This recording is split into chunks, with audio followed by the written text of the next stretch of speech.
to Down Your Unders. Down Your Unders.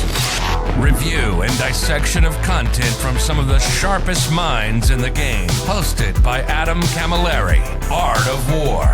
Down Under.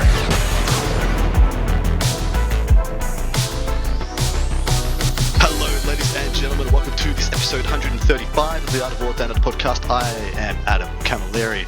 As you should pretty well know by now, 135 episodes. Remember my name. It's about time, you know. I think it's about time.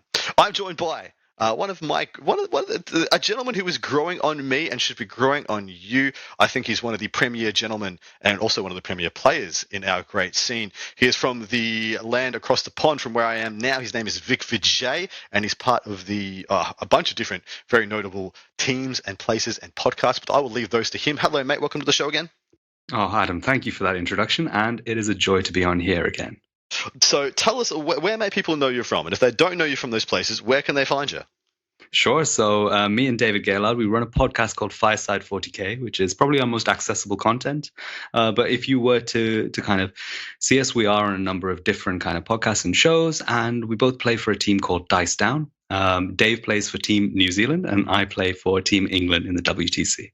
Very exciting. So that's a lot of WTC goodness, and it tells you what kind of caliber of people you are listening to also. Anybody who has a WTC, any team next to them is a top player in their town, in their region, in the world even. But my man, we are here to do the Codex Retrospective for the Asuryani portion of the Aeldari book. We are not doing Harlequins. We are not doing Ynnari. They are probably going to be their own episode. They're probably worthy of their own episode, almost definitely for the Harlequins. But these are your first love, aren't they, mate? Oh, I love playing with Craftworld Eldar, and the Asuryani have been my most played faction across the previous season of 40k, competitive 40k, and it's my most played faction, and I adore them, and I think that they've really, had a little moment to shine now in Arcs of Omen, and I'm very excited to talk through the Codex with you. Dude, fan-freaking-tastic. I am also. So, those of you who do not know what the Codex Retrospectives are, it tends to be around about a year to 9 months to a year after a Codex has come out. I look at them again. So I, of course, Art of War Down Under is a 2-part podcast. First part comes out Tuesday mornings, blah, blah, blah. Second part in the Patreon only, which is Art of War Down Under over on Patreon, where you can get the part 2 of this one, which is going to be answering a couple listener questions and also doing a deep dive into the competitive viability of Asuryani into the Arcs of Omen metagame, so to speak, breaking down what's good about them right now, what levers they can pull to get advantage, and what they do into some of the most prominent matchups. Jump over there and grab that goodness yourselves. But the retrospective is us taking this codex through a little bit of a medical examination, talking about which bits and which portions of this book that make up the body of the faction are working well, are performing well, and where has been a bit of a miss. Has it been a hit? Has it been a miss? Has it been a bit of a fail or a bit of a neutral for the player base and for the competitive players out there? But straight to you, Vic. What was your first impressions of this faction when you cracked over this erstwhile book some 12 months ago? So when this book came out, there were quite a few leaks. Things were put out on the internet, and we were seeing that the Eldar, so the Asuryani portion of this codex, would be very powerful. Yep. But upon release, it was the Harlequin part of the book which really got all of the attention. And how? Yeah, a lot of the leaks were incorrect, and a lot of the Eldar, the Asuryani portion of the Codex wasn't quite as strong as expected. And I opened it up and I saw a number of things which were still very strong despite being overshadowed by the Harlequins. And the Asuryani portion of the Codex did prove to be quite a powerful faction within the metagame as soon as it was released. Oh, incredibly powerful. It's actually really interesting, almost kind of a case study you can do on this, because I know for a fact that there was a version of this codex that was released to playtesters. And mind you, this was in a time before when there was a lot of leaks coming from the playtest group, and possibly why those playtesters are no longer playtesters, and there's a very small pool of said playtesters. But I know for a fact there was a version of Battle Focus that was just Move Again. Mm-hmm. And that was army-wide. No T's, no C's. You just shoot and then you move.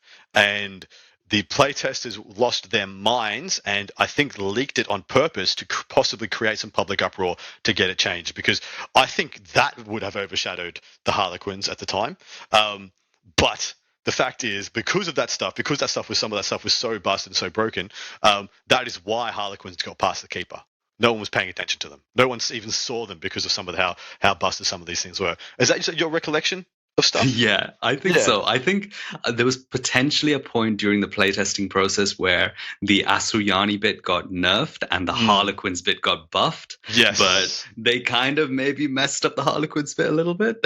But of course, because out of this book, of course, we got the Void Weaver spam, but also out of this book, we had some very, very powerful combos, notably being Hail of Doom with Ignore's cover tacked onto it as well. And were you a big proponent of that? Yeah, I think that was the key shining build at the start of the metagame for this codex. Hail of Doom plus Ignore Cover and Hail of Doom plus Exploding Sixes. That was the very first build that came out. There was a little bit of success with that. So that's Exploding Sixes when you land from Deep Strike or reserves. But then really Hail of Doom plus Ignore Cover started to take over following that. Especially in the UK, it became a very dominant build over here. It really did. It worked on your terrain a little bit better than everybody else's. I think in America, people were much more diverse with the factions that they were using. They were trying BL-Tan, Altway, and really going for very balanced lists, which was quite cool to see. Yeah. So where are they now in your estimation? How, just in your hot take and your current practice and experience with them, how are they doing into Arcs of Omen?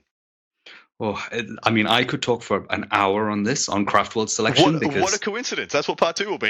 Because Craftworld selection is so incredibly detailed here, and I think there's a lot of discussion points which people aren't having. I'm very happy to share as many of my thoughts as you'd like to have. But the key, like top level, I think that Ignore Cover is extremely important still to handle some of the armies in the metagame. And that makes me tilt away from Altway, but I think out of the named factions, Altway is probably the best. And then out of the kind of far-flung craft worlds, I think Ignore Cover plus either Swift Strikes or Reroll a Wound or Vengeful. I think Ignore Cover plus a multitude of different sub-factions will work really well. Absolutely. So jumping into the first portion of this book, and for those following along at home, we will be starting on Ulthway, which is page 85, and we're going to be talking about the named craft worlds. How good are they? How well they've held up? And is this a good section of the book or not? And I'm going to start off saying I do not believe this is a good section of the book because of how few of the options available here have been used. I think, so in 8th edition, mate, it was LA Toc was the most prevalently used one. They were innately -1 to hit, and that was just doubling down on all the units being able to lightning fast reactions and things like that, because Minus is stacked back in those days. But even then, I felt like we saw more variety here than we do now. Essentially, from this, I have personally played against BL-Tan twice, and then nothing but Hail of Doom or Ulthway. So Ulthway is the only one that I've seen taken en masse here. Mind you, I do think it is one of the best ways to play them at the moment. What are your thoughts on this section? Yeah, I do think that Altways sit very well in the metagame currently.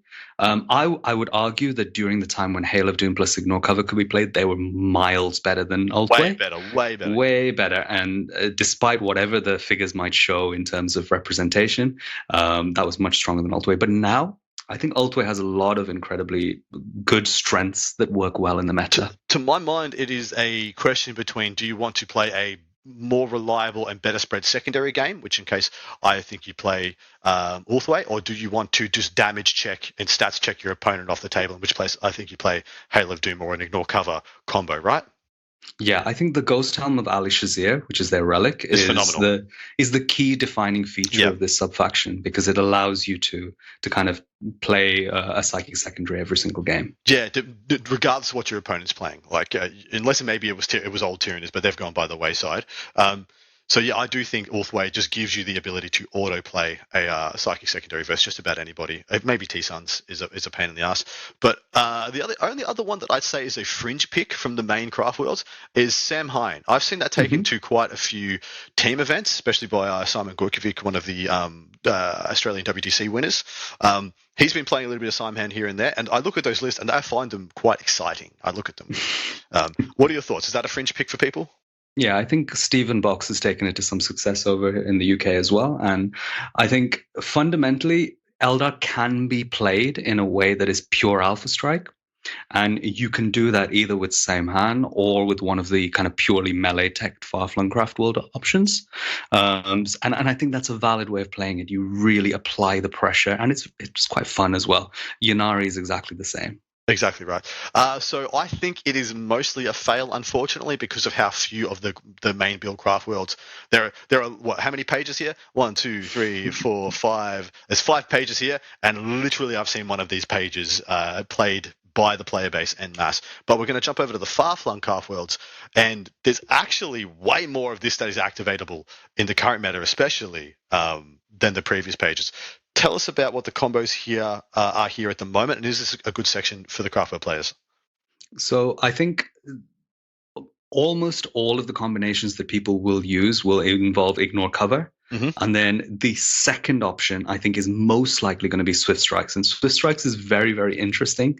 There was a bit of contention on the ruling of it and whether it allowed you to advance and actually perform a battle focus. But now it's been officially FAQ'd on the Aeldari FAQ, so you can do that. That opens up a lot of things in the army. There are a lot of powerful units which do benefit from being able to battle focus, or alternatively able to advance and shoot heavy weapons is very, very relevant at the moment, both with Shroud Runners for that second point, or things like Warp Spiders or Swooping Hawks for the first point.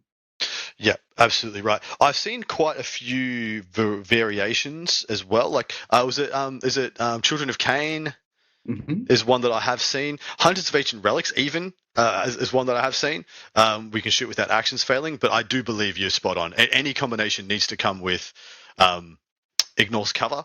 But honestly, do you think AOWdu is still better than any of these combinations? It's a close one. So the two main ignore cover combinations is either Reroll a Wound or Children of Prophecy or Swift Strike. So those are 3. With Hail of Doom, it's an all-consuming trait, so you don't get a second trait with it. And I think the Hail of Doom lists are showing a lot of success currently with tournament results. They're one-dimensional, extremely powerful lists, which can put out a lot of output, overwhelming your opponent.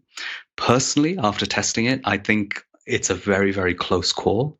And personally, I think if you're a very, very good player, you're better off playing off Hail of Doom at the moment than you are playing in it. There are some of the armies where having ignore cover is extremely important. I don't think Hail of Doom can handle armies like Dark Angels, for example. I do agree with that 100%. Doom it'll give you that Hail of Doom edge, but at the same time, you're all in a one-trick pony, and if you just don't make the rolls, you've pretty much just lost the game. The first time you swing and miss, the game is kind of over.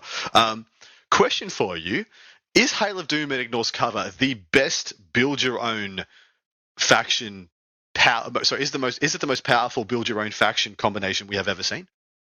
I'm trying to think about it. So we do have OBSEC pre-game move scout for Necrons.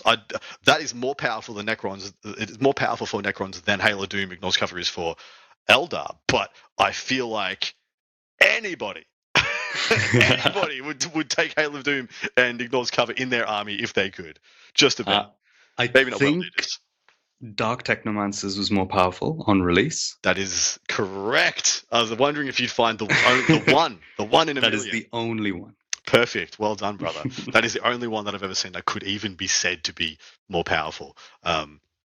Fantastic. Because I do believe like the GSC ones, all the Accustomed to Toil and all those war combos, while being more impactful for GSC than these are for Craftworlds, the power is not even in the same realm. It's not even in the same district.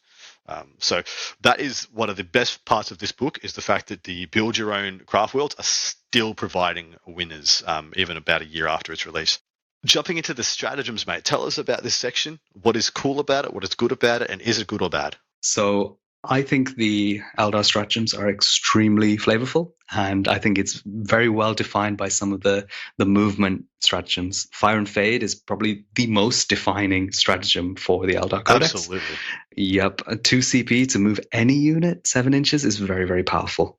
They did have Matchless Agility, which allowed you to move 6 inches on a battle focus, which was adjusted to just being a reroll now. Yeah, it's good for game balance.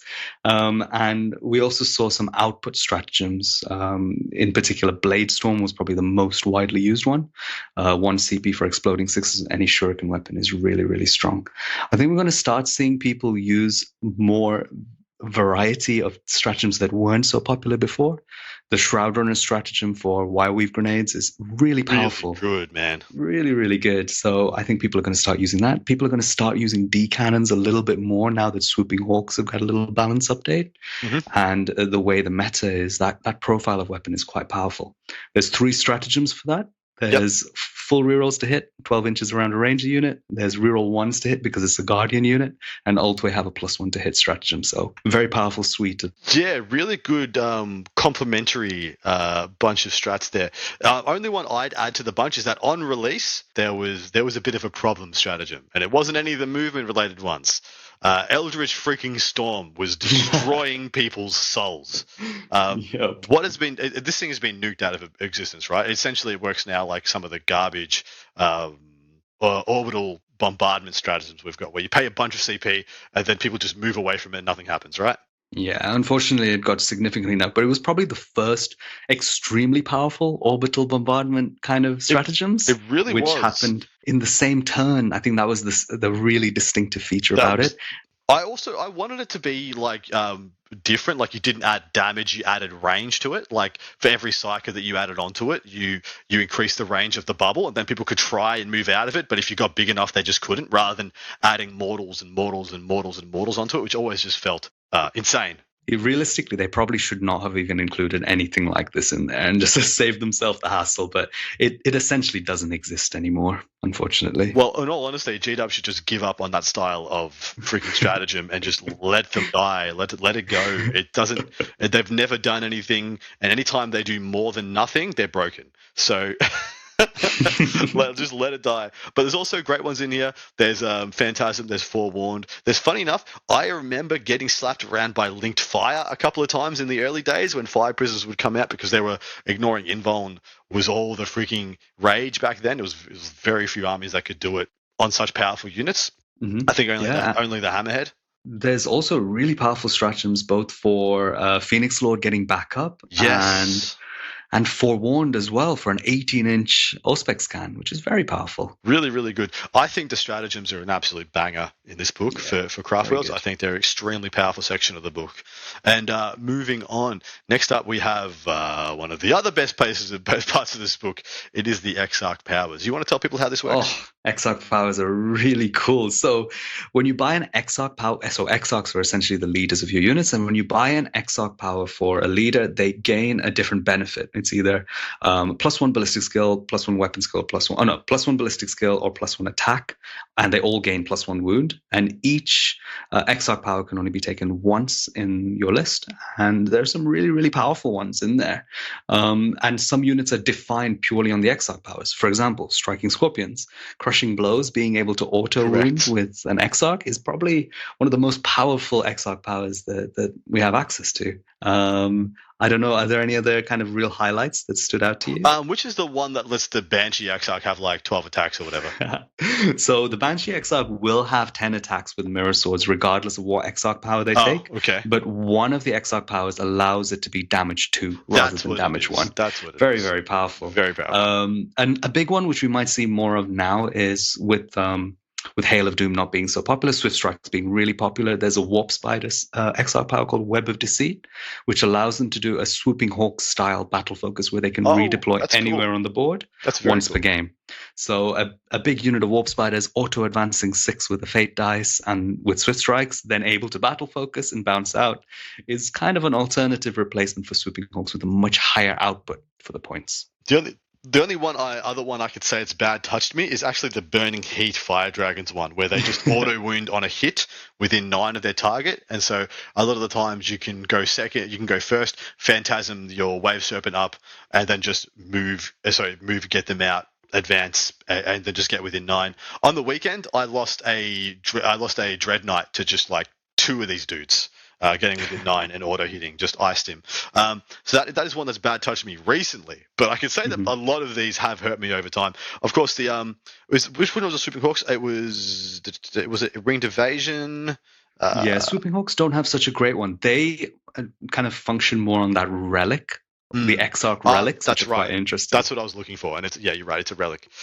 So that is like you actually, because of this tree, and I think this is one of the best parts of this book. You actually essentially get to put an Autarch level character in a bunch of your different squads. I think that Scorpion Exarch, I think that Banshee Exarch are Autarch level characters, and so you're just like, well, why would I take an Autarch? It's so superseded. It's a bit awkward that the Howling Banshee Exarch hits twice as hard as the Howling Banshee Phoenix Lord. Dude, a little bit awkward. Dude, it is very awkward. The only other ones so which one was the Shining Spears one that is good? The Shining Spear one is called Heartstrike. That's Any right. wound rolls of 5+ are a mortal wound in addition. And one of the weapons that the Shining Spear Exarch can take, the Paragon Saber, allows you to reroll hits and wounds. So wow. It's a great combination there for a really good. well-priced unit. Honestly, the only ones so I think all of them have relevant options, like even Crimson Hunters and Dark Reapers have relevant good options for their units. It's just that the units aren't good. So it's a moot point to having good buffs. Because I think this is possibly the best part of the book, the best section, and one of the best internal customizable things that we've had in 9th edition. It's extremely flavorful, really, and I think it's a nice bit of creativity they've added into this. Totally agree. Now, the interesting thing about this book is that the next relevant section for Asuryani is the secondaries. Usually we'd have warlord traits, relics, psychic powers, litanies if there were any, and then the secondaries. But for some reason, secondaries are next, mate. So tell us the story here. How are they doing in Arcs of Omen? I would say pretty badly, to be honest, in terms of the actual faction-specific secondaries. So they lost the one where they have to work with the webway, right? And they've kept Scout the Enemy, which is doing an action in No Man's Land, which is decent. And, if you use a unit of Rangers or something, it finishes at the end of the turn.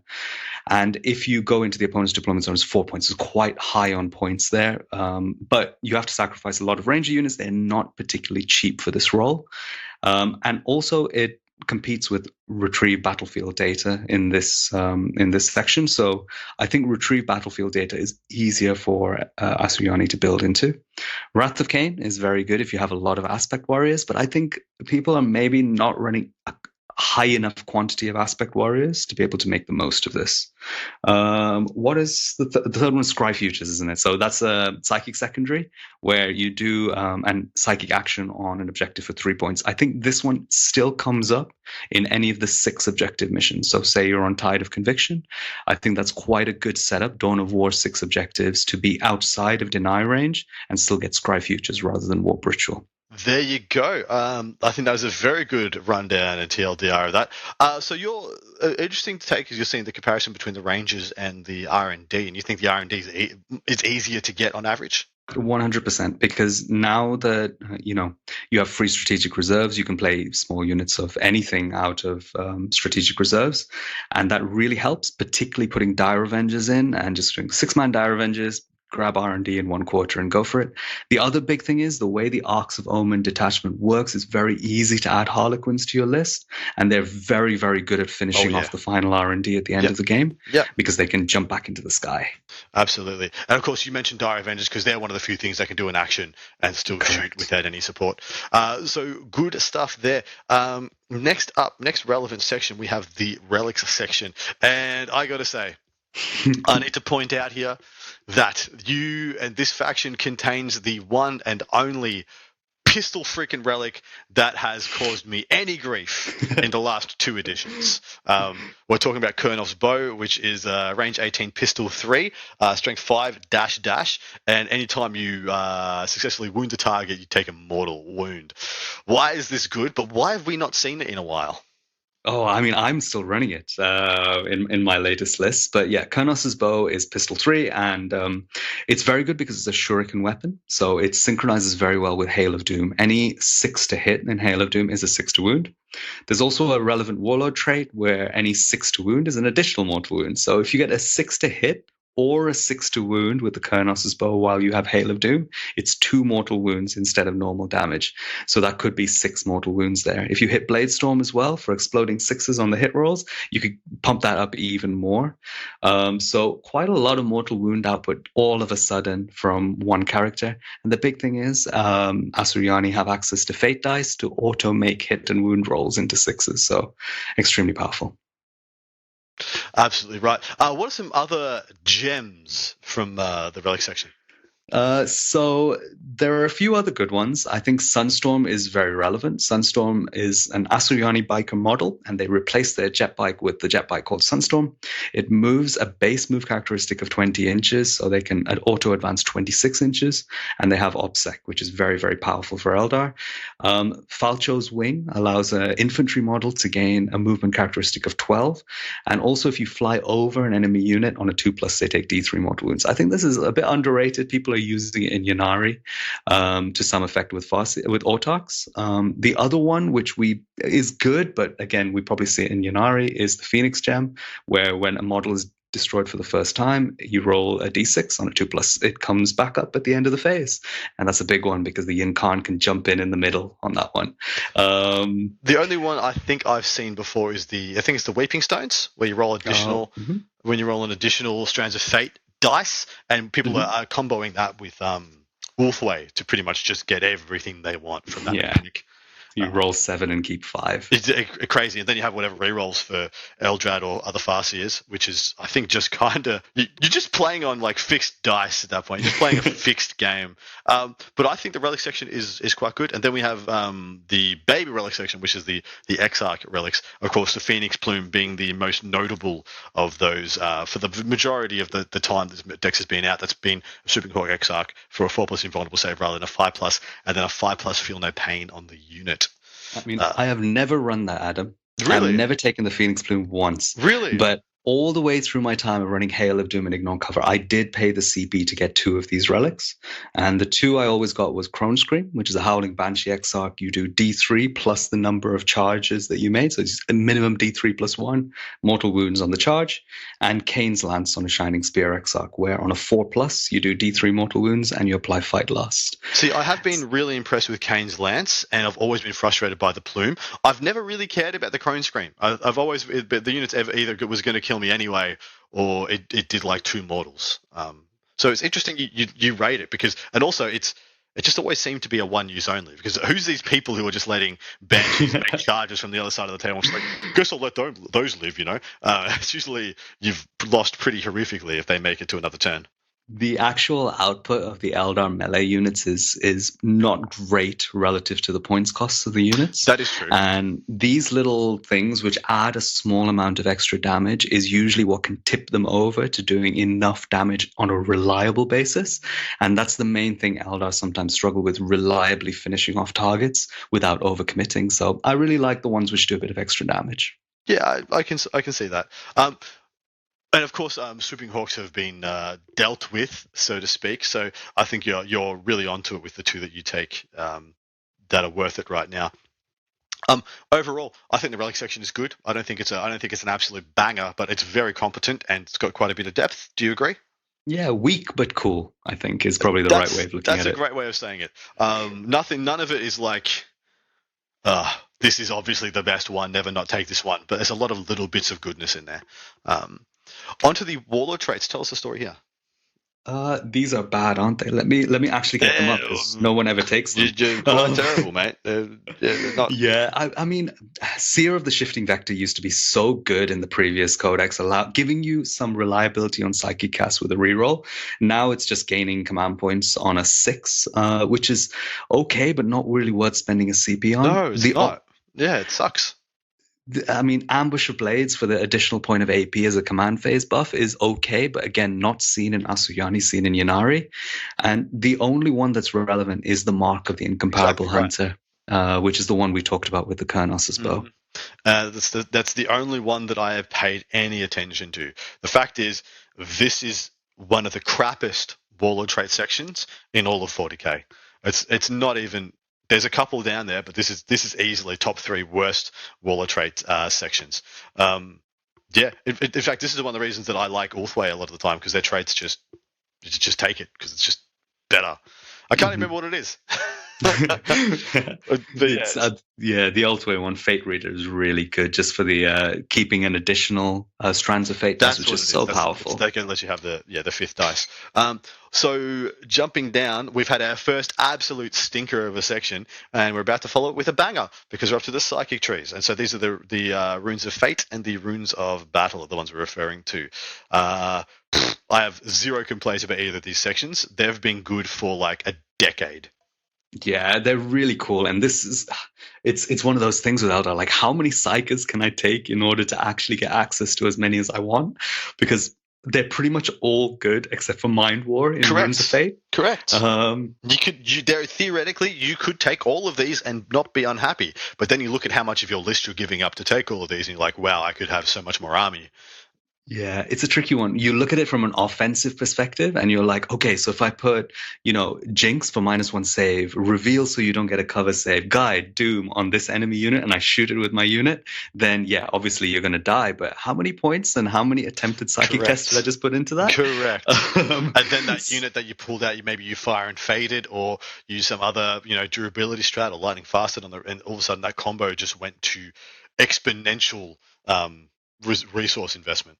Yeah, and once you've got those things in place, you're like, okay, now I need a bit of defense. If I get my, my Wraith Guard unit and I want to put Protect for +1 save and Fortune on them as well to try and keep them alive, put them in cover with Conceal, then, how many Psychers do you need to actually get access to the things you want in your list? And I think the fact that so many are good makes list design so incredibly interesting. Oh, thank you. I thought you were going to say makes list design so hard, but you are correct. It makes it exciting. How much of this do you need? Like, in the current metagame, I rate Will of Asuryan way higher than I did in Nephilim or Narcommend. I think it's really important in the current game right now, when everything is just running onto objectives and dying. You need to make sure when you get onto that objective, you knock down that banner, you hurt their primary. I think Will of Asuryan's actually quite great at the moment. But then at the same time, everything's just dying, so is Fortune losing power? Like, those 6 swooping hawks, or those 6, striking scorpions, ain't nothing going to save them. So maybe don't take Fortune at the moment. Once you've committed them, those kind of things are really cool internal discussions you have with yourself when building a list. Yeah, and I think it's important that we don't ignore how powerful Executioner is as a psychic power.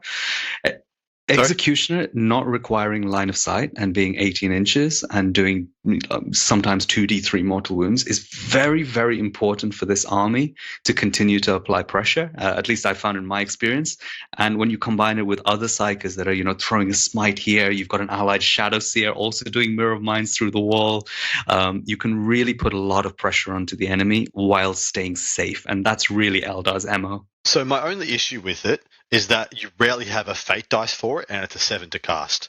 So that's my only issue with Executioner. Usually I see people's fate dice, they always go for Doom, they always go for Guide, etc. Then it's rare you have that third one left to just go, here's my Executioner, to get that one off. But it is extremely good. You are correct. Like, how do you find that you wield it? Like, what do you put those on, and do you use fate dice for it, or you just raw dog the 7? So the latest list I took to a tournament does not have Guide or Doom in the list. Ooh. And instead, it has Executioner and prioritizes Executioner. So oh my God. There's exactly, it's wild, right? But it is. There's very kind of logical list design reasons for it. And that's the beauty of it. Just so much stuff can work here if you've just thought it through. And Execution is very powerful for the kind of game plan that I was looking for. So yeah, if I have a spare fate dice, it goes into it. But often I'm kind of picking hit and wound rolls, but I'll roll a 7, no problem. Exactly. You just got a bit of belief. You've seen the future. You've divined the stones. That I do think it is still one of the best portions of the book. I think, apart from the Exarch powers, it's the next best thing. And obviously, is this the 3rd book or the 4th book in the row where it's been really kind of defined by Guide and Doom being 2 of the big foundation pillars of all your output? Yeah, it's so characteristic of Eldar now, and I'm really glad that that's a feature of it. I think it's very flavorful. Me too. I do worry for their future when I believe there's more no rerolls factors in the game than before, especially with Custodes being the most played faction most weeks of Arcs of Omen. Yeah, you just don't run Guide of Doom then. I was about to say, was that why you dropped them? Just running No, too that's many matchups that didn't work. So for Guide and Doom to be relevant, so let's just take Guide, for example. For that to be relevant over Executioner, you need enough units, and I say at least 2, which will benefit from having full rerolls. Correct. And they need to be large hammer units. If you don't have large hammer units, then you don't need it. You're going to get much better value out of Executioner. And hammer units is going to be a lot of Hail of Doom compared to any of the other sub-factions. That's fair. Yeah, that's fair. But on those terms, like Hail of Doom doesn't, or much rather have Guide than Doom, right? Because it benefits from both, because I think both the Wind Riders and the Dire Avengers having core, getting full rerolls to wound or full rerolls to wound. Doom is a big one. Doom is very relevant, I think. But yeah, Guide is relevant for a single unit that you kind of pump Blade Storm into as well. Okay, moving on to the datasheet abilities. There's a couple of here to unpack. We do some of these reviews where there's nothing to really talk about in the datasheet abilities, but we do need to talk about battle focus, because I believe this is one of the skill checks, one of the generalship skill checks for that define great Asuryani players, is how much mileage you're able to get from this rule. And whether you can use it effectively. I've seen a lot of players who they literally don't roll it because they don't care and they don't think it matters. And I've seen other players win games because they remember their battle focuses and et cetera, et cetera. How does this work, and is it any good? So battle focus works after a unit has shot. It can then make a D6 move, and you get -3 to that move if you go over any kind of area terrain. Now, there are some restrictions to it. You can't have fallen back. You can't have advanced, unless you're playing Swift Strikes, in which case you can advance and do it. Now, it doesn't sound great because it's so variable. But the thing is, if you utilize it, so let's go even more top level.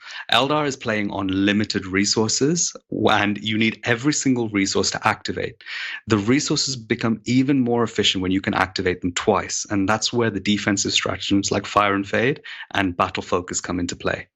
If you can set it up so that, let's say your Dire Avenger unit you've made the conscious effort, you're just sticking your guns out around the corner, and your unit has shot, you got all the efficiency out of it, and you battle focus 1 inch, and you make it so that only one of your models can say be shot. You rolled under, and you've only just managed to get out with the other 8 models, and that gets shot. And then the second activation of your opponent's shooting is unable to shoot the remaining Dire Avengers. That is a situation where you have gained an extra 6 or 5 Dire Avengers in your army. Yeah. And these things add up to give you wins in games where you have an army that is inefficient because the points cost is too high. And that's Eldar to a T. Exactly demonstrating what I just said about the generalship, letting battle focus really shine, finding a way to keep a unit alive, preserve, disrupt primary, do all sorts of stuff, get over table quarters for engage and things like that, or behind enemy lines. It really is a big deal to get the most of it. I think it's a great ability. I'm happy it is not busted. It's not the most powerful thing, but it's kind of cool, and it makes the Eldar feel like they're moving in lots of different phases. Yeah. So I like it. I don't think it's the most impactful sub-faction, faction ability out there, but still good. Next one is Favored of Cain. This is specifically for what are they called? Phoenix Lords. It gives them a 4-pin vuln, and it gives them the wound gating, as in they can only take 3 wounds per phase of the game, and they can never have a relic or a warlord trait. This has been a massive point of contention on models like Baharoth, and then I suppose Karandris, as being real frustration pieces, when I think mostly in teams events, when you're able to wield them into monophase armies, things like Tau, they've just been like game-winning pieces. And I will say, Baharoth is a straight-up piece of shit. Just a piece of shit. Oh, Baharoth is so glorious. Gosh, I love that guy. Oh man, he's the worst. Just the worst. Is this a great ability? I think now that all the Phoenix Lords are appropriately priced, so they're all about 150 to between 140 to 160 points. I think that's very expensive for the level of output that they provide, but it's balanced because of how powerful this ability is. I think they've done the Phoenix Lords so well here, and it's all down to the fact that they gave them all OBSEC, a 3-wound phase cap, and they come with a 4-up invuln as well on the side. So I like it. I love it. I love the Phoenix Lords. I think they're in such a perfect place, and all of them are viable except for Fugan at the moment. I agree. Fugan offers very little. So Mugen as well. Morgan Ra's okay, I think. Yeah. And now that Armor of Contempt is gone, the AP2 is relevant, and he provides output in combat and shooting. Dude. Morgan Ra, okay, a bit pricey at 160. It was a bit unfortunate that he got the higher points cost. Fair. I like the rule. I think it's awesome. I think it's something that brings those Phoenix Lords back into a bit of oomph, because they have felt really pretty shit for a very long time. I mean, when did you Gina would have just been like, huh? Like, sorry, what? We need to send out what's that? 300,000 bar offs? All right. I mean, he looks pretty stupid, but all right. He's older than your father. Strands of Fate is the next one, and this is kind of the core. This is the monofaction monofaction ability, and probably one of the most powerful of its kind in the game. It makes Miracle Dice look a little gimpy, to be honest. Yeah, this is extremely powerful, and this is more powerful than Miracle Dice, in my opinion. Absolutely. And I think this, I'm amazed that they managed to make such a powerful faction ability and then still balance Eldar, which is quite impressive, to be honest. It took them a couple of goes, mate. Yeah, it took them a little bit of time, but not as long as other factions. But Strands of Fate, essentially, at the start of each battle round, you roll 6 dice, and then you can keep 4 of those dice. And each of the dice values will correspond to a different roll, which you can change to a 6. So just as a single example, a 3 is a psychic test dice, and you can change 1. So before you roll, you can throw a Strands of Fate dice in, and you roll the second dice. The Strands of Fate dice will be a 6 for that roll. Very, very powerful. Extremely powerful. This is the defining mechanic of the whole freaking faction, in my opinion.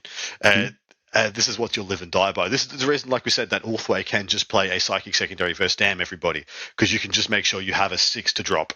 And then, of course, to explain for people though, how does re-rolling it work? Do you have to re-roll the fate dice, or can you keep the 6?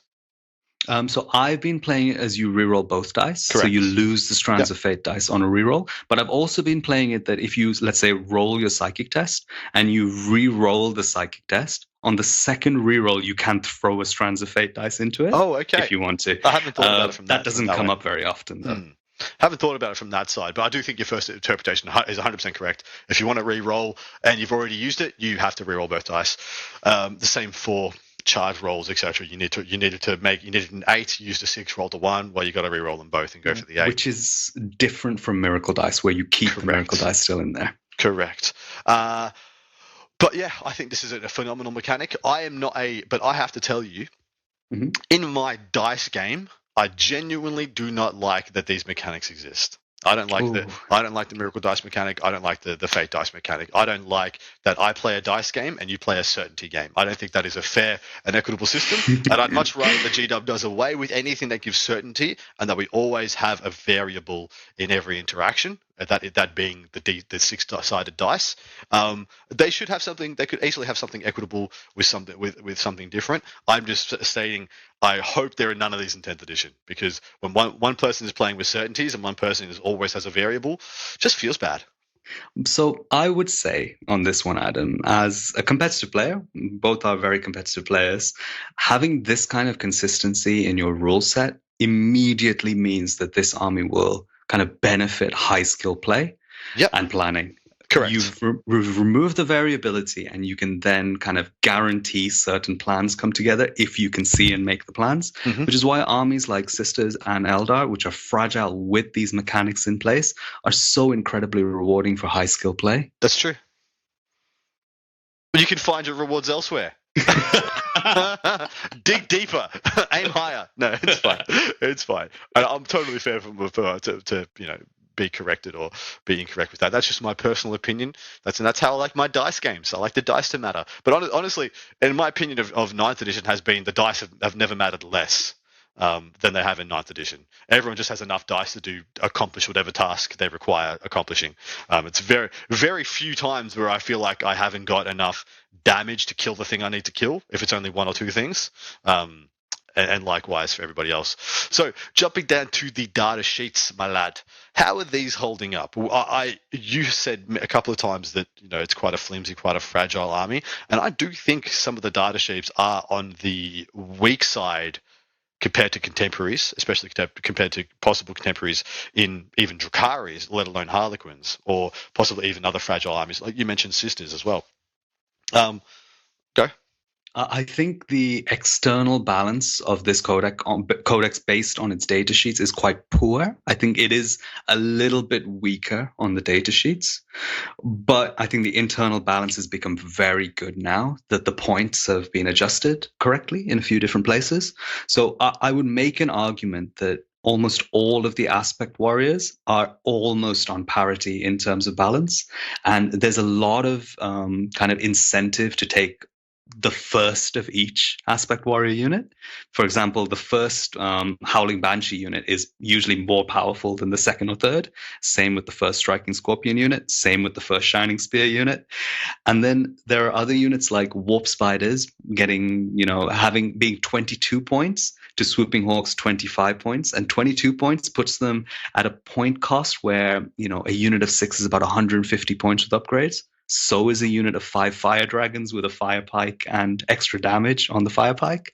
So there's so many viable Aspect Warrior units between the 110 to 150 point mark, and all of them have a role that they fill. So I'd say the internal balance is good. External balance comes from the synergy of the entire army playing together, not from the individual strength of the data sheets. Agree with that. You need to add layers on top of these guys. Every single data sheet, it's essentially, except for the Avatar of Cain and possibly the Phoenix Lords, they're the only ones I'd say on face value need no enhancement, are just good straight out of the box. Everything else needs a couple of wrinkles put on top of it, a couple of layers of some goodness put on them. Even things like staples like Dire Avengers need Blade Storm, need some Guide, need some Doom. You put them up against a contemporary. So they're an elite slot, aren't they? They're not even. They are an elite slot, but they're probably the most efficient thing in terms of pure damage output. For example, 10 Dire Avengers compared to the equivalent number of points of Warp Spiders, that would be 5 Warp Spiders. The output difference with no buffs for 10 Dire Avengers versus 5 Warp Spiders is out of whack completely. The Dire Avengers are so much more powerful, and the Dire Avengers are probably one of the only units that can compete against more powerful units in the army in terms of just pure data sheet with no extra buffs added on top. But they can be buffed significantly, That's pretty much why I pointed them out, because I feel like they are the best data sheet. That is not one of the two I listed, the Phoenix Lords or the Avatar. How many points is a Dire Avenger? They're 13 points. It was 130 for 10, and the upgrade on the Exarch for a second catapult is free. Okay, so I mean, you look at them and then you look at their equivalent of, let's say Intercessors, and they dunk on the Intercessors for damage wise. Like, they make the Intercessors look pretty freaking ordinary. And the fact that they can put out that damage whilst still doing an action as well, they got that extra, like I said, that extra wrinkle in there. I think the data sheets are doing okay. Like I said, I think they're about, everything feels like it's pretty well costed, pretty appropriately costed for what they accomplish now. It's only the Wraith units which are just a little bit out of whack, I think, on the internal balance, unfortunately. That's fair to say. I mean, the Wraith Knight, right? That's the next banger to really, stomp onto the scene. Just waiting for him, people to catch on. Said nobody ever. Yeah, the Wraith Knight's not very good. I mean, it's a bit of a shame because the Wraith Blades, the Wraith Guard are very, very cool. The Wraith Lord kit is incredible. Even the Wraith Seer having a D cannon is so cool, but they're all just overcosted. for this particular meta, where their durability is really not relevant. So it's unfortunate. They're very flavorful units, but I think Eldar has a lot of very viable data sheets to make them still feel super varied. Yeah, it was really interesting. So I'm in the Art of War house right now, and I watched a game between Nick and Richard, where Nick had a unit of 9 Wraithguard with Wraith Cannons. Okay. Yeah, he was just kind of playing around with the unit, seeing what it could do. And I was just running the math on it. I'm like, this thing coming out from reserve just like kills, 2 Dawns? Like a unit of 10 of them will just come on and just 5 guys kills a Rogal Dawn, 5 guys kills a Rogal Dawn. It's like the damage output is significant, but I asked him how many points is this, and he's like, "Well, it's like 400 points." I'm like, "Okay, yeah, that's why." I mean, the thing is, so I'll say in terms of this, like if you compared it to 3 D cannons coming out of Strat reserves and spent 1 CP for the reroll ones to hit, you will also kill the Rogal Dawn, but it's at half the points cost. At half the points cost, but you won't have a bunch of bodies that can push up the board, and you can hide characters behind, which I think is what Nick was using. And you won't be as cool. Then you will exactly right. You will have 0 cool points to leverage, whereas the Wraithguard have quite a few. That brings us to the end of things. I do think the data sheets are holding up quite well. Give us your little pep talk for any aspiring Asuryani players out there. What should they be excited about with their army into Arcs of Omen? And also, this will be the hype piece for part 2, which you should also purchase. So I think where Asuryani sit in the meta, they have a game into any army. They can compete at any tournament with any set of pairings that you get. And the best thing is that I've seen people have success with a huge variety of armies. You can essentially not only play something that's very powerful, but also you can play the models that you really like. I think we're very lucky. We're in a good place with this codex. I think it's very well balanced. Your opponents will have fun. You will have fun, and you'll be able to develop as a player with it. Fantastic and well said. On that note, we will close out this part 1 of episode 135. Thank you so much, everybody who has joined us. Thank you so much to everybody who came up and said g'day at the Cherokee Open. You guys are fantastic. And yeah, please go over and check out Fireside 40K. I tune in every single week that it comes out. It's one of my favorite places to go and hear the hotness from the UK scene. In addition to hear the lovely David Gaylard and his dulcet Kiwi tones is always a pleasure. Also, congratulations on being selected for the UK WTC. I wasn't sure if it'd been announced yet, but yes, it has. Yeah, I'm part of Team England this year, which is a great privilege. Actually, very exciting. And Team England, did you guys play against them at ITT? We got paired into Team Poland on round 2. Okay. And we got absolutely smashed by them. But we did finish the entire tournament higher than Team Poland after they lost to Team England. Yeah, that was a bit weird to see I usually like to see in my team events or in any event, if you're on the top table, you end up being 1 and 2. But to see them play for the win and then end up 6th, I think. Oh, no, they didn't. They played round 5 and then they didn't make the cut. So there was a 6th round. Oh, okay. So they didn't actually get to the finals. Yikes. There you go. Well, anyway, thank you so much for jumping on, mate. I hope you guys have enjoyed this Codex Retrospective. Stay tuned in a couple of weeks. Probably going to be doing the one for Harlequins, and I may be pushing the Ynnari one in adjacent to that because there isn't actually that many rules to discuss in Harlequins. So we'll pad it out with the Ynnari possibly. Also, I'm planning to do some State of the Super Faction episodes coming up soon. If you have any preferences of which ones I do first and which ones will come up next, by all means get involved, jump in that Patreon or that Discord and let me know your preferences. And yeah, we'll see you on part 2. Cheers, guys. Thank you for listening to Art of War Down Under, a content review podcast for Warhammer 40K. Hosted by Adam Camilleri. Produced by Seamus Ronan. Enjoyed the show? Want your lists reviewed and the content you heard put into practice? Sign up to our Patreon and connect with us online or on Facebook. Just search for Art of War Down Under. Signing out from tomorrow.